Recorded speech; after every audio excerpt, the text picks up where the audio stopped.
Welcome to The Explainer. So today we're putting on our detective hats and jumping headfirst into one of the most infamous, captivating, and heavily debated maritime puzzles in human history. We're talking, of course, about the Bermuda Triangle. You know the name and you definitely know the legends. But today we're not just telling ghost stories. We're diving directly into the historical records and the cold, hard science to see what's actually going on. Or, to set the perfect mood, in the Marmathan Pindani Wilakam Padivrka Swagadam. Let's dive into this mystery. 309. That is a massive number, especially when you realize it represents human lives. Picture this. It's 1918, and an American cargo ship known as the USS Cyclops is making what should have been a totally routine voyage from Brazil to Baltimore. It has 309 passengers and crew on board. And then, somewhere in the North Atlantic, it just vanishes. I mean, no debris, zero distress signals, nothing. A massive ship and 309 souls completely disappeared from the face of the earth, leaving behind this incredibly eerie silence. And you know, that terror only escalated as we moved into the age of aviation. Fast forward to December 5th, 1945. 5 American training planes, collectively known as Flight 19, are out on a routine bombing practice run. Suddenly, ground control gets this chilling, unidentified transmission. The pilot says they're trying to land in Florida, but, quote, "Our compass is not working. Help me out." Shortly after, the signal just cuts out completely. All 5 planes and their 14 crew members are gone. But here's the part that literally cemented the terror. They sent out a massive rescue plane with a 13-person crew to find them, and that rescue plane completely vanished too. Section 1. The missing ships and planes. Let's formally establish our crime scene. We are looking at a specific, massive patch of the North Atlantic Ocean where over 50 ships and more than 20 airplanes have supposedly disappeared without a trace. To really grasp this, it's fascinating to track how the mystery evolved chronologically. Our timeline actually starts all the way back in 1492 when Christopher Columbus sailed through the area and logged some very strange sights, which we'll definitely get to in a second. Then we have our 2 major historical tragedies, the USS Cyclops in 1918 and Flight 19 in 1945. But the myth didn't spread like wildfire until the 1970s. In 1974, Charles Berlitz publishes a book literally titled The Bermuda Triangle, taking these isolated tragedies and turning the whole thing into a massive global phenomenon. Section 2. Fictions and Myths. This is where pop culture enters the chat. It is honestly wild how quickly pop culture hijacked this narrative. Writers took real, tragic events, sprinkled in a heavy dose of imagination, and created an absolute monster.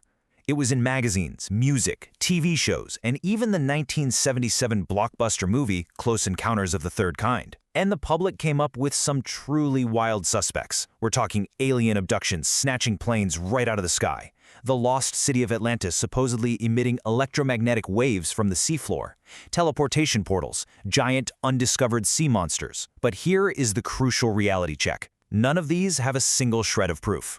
Take the Atlantis theory, right? Atlantis was quite literally a fictional island created by the philosopher Plato 2,500 years ago for a story. It wasn't real. And teleportation portals? If they actually existed, wouldn't these missing ships just pop up somewhere else on Earth? Which brings us right back to our guy, Christopher Columbus. Pop culture absolutely loves to claim that back in 1492, Columbus encountered UFOs crashing into the waters of the Triangle. But when you check his actual historical logs, the reality is he just saw meteorites falling from the sky. He happened to be sailing through a terrible storm with massive lightning strikes and severe hurricane winds. Atmospheric science wasn't exactly advanced in the 1400s, so yeah, it seemed otherworldly to him. But today, we know for a fact it was just severe, extreme weather and standard astronomical events. Section 3. What actually happens there? Let's ground ourselves and look at the real science and data. So we've had our fun with the sci-fi theories, but what does the science actually tell us? Well, science communicator Carl Kruzelichny and the CSIRO conducted some genuinely fascinating experiments regarding methane gas. Deep beneath the seafloor, methane gas trapped in ice can occasionally release. When it does, it creates these massive bubbles that rise to the surface, drastically reducing the water's density. If a ship happens to be right above it, the water loses its buoyancy and the ship could literally drop like a stone. Incredible science. But there's a huge catch. It's incredibly rare. And more importantly, as Kruzelichny points out, a methane bubble in the ocean does absolutely nothing to explain an airplane disappearing thousands of feet in the air. And that leads us to an absolute statistical mic drop. Consider the number 10. Back in 2013, the World Wildlife Fund did a massive, data-driven analysis of the most dangerous maritime shipping lanes on the entire planet. They ranked them by accidents, sinkings, overall peril, the whole 9 yards. You want to guess where the Bermuda Triangle ranked? It wasn't even in the top 10. Let me repeat that. The supposedly most deadly patch of ocean in human history didn't even make the top 10 list of dangerous waters. And the real authorities in the maritime world back this up completely. Lloyd's of London is the world's oldest insurance market. These are the folks who calculate risk for a living. Since the 1970s, they have firmly stated that the Bermuda Triangle is a perfectly normal area. They don't even charge higher insurance premiums for ships sailing through it because there are no abnormal risks. The U.S. Coast Guard echoes this entirely, officially stating they do not recognize it as a geographic area of specific hazard. To the professionals, it's literally just water. Section 4. Real causes of accidents. So, if it isn't aliens, who are the true culprits here? If the stats say it's relatively safe, what actually doomed those famous ships? For the USS Cyclops, the equation is purely physical. Back in the early 1900s, navigation technology was incredibly rudimentary, and the ship went drastically off course.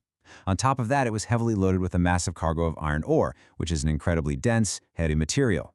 So you have an overloaded, wildly heavy ship lost in an era before advanced radar, sailing directly into a severe, powerful ocean storm. It was a tragic, purely physical sinking. No supernatural mystery required. And what about Flight 19? Our sources break this down into a cascading series of purely human errors. Step 1, the flight leader, pilot Charles Taylor, became disoriented and fundamentally miscalculated their route. Step 2, because they were flying in the wrong direction for way too long over the open ocean, all 5 planes simply ran out of fuel. Step 3, with dead engines, they were forced to ditch into a dark, churning sea. And that rescue plane that vanished? Flight records showed that specific model of aircraft had a known flaw involving gas fumes, and it almost certainly suffered a standard, tragic, mid-air explosion while searching in poor conditions. Just human error and mechanical failure. Now you might be thinking, but wait, what about the spinning compasses? That's the hallmark of every Bermuda Triangle story. Well, the scientific reality is that while the Earth does have magnetic fluctuations, these anomalies happen in various places all over the globe, not just in the Triangle, and they usually only last for a few seconds. More importantly, modern ships and airplanes use highly advanced satellite-based GPS navigation. A brief magnetic hiccup on an old-school physical compass is effortlessly handled by modern tech, and pilots are heavily trained to manage it without breaking a sweat. Section 5. Bermuda Triangle's current status. What does life look like there today? As we completely strip away the myths, the aliens, and the bad science, we're left with the most important takeaway of this entire explainer today. The Bermuda Triangle is one of the most highly trafficked commercial shipping lanes in the world. There's a massive volume of ships and planes moving through there every single day to serve places like Miami, Puerto Rico, and the islands of Bermuda. We're talking commercial goods, medical supplies, and millions of passengers. If this area were truly a paranormal trap, the daily news would be flooded with disappearances. Instead, thousands of journeys happen every single week without a single incident. In fact, there's a great anecdote from our source material about friends working on ships right in that area. They regularly send videos saying, "Here I am in the Bermuda Triangle, and everything is perfectly normal." The amazing irony here is that the fictions, the myths, and the Hollywood movies actually accidentally turn the region into a booming tourist trap. People travel there hoping for a thrill, only to find beautiful waters and standard maritime traffic. The myth ultimately just became great marketing. And that brilliantly brings us to the end of our journey today. The Bermuda Triangle is officially solved. It's not a paranormal portal, it is just a highly trafficked stretch of ocean where historically, human error and bad weather led to tragic but completely understandable accidents. So here's my question for you. Now that we've used science and data to debunk this legendary puzzle, what famous mystery should we dive into and solve next? Let me know, keep your curiosity sharp, and I'll see you in the next explainer.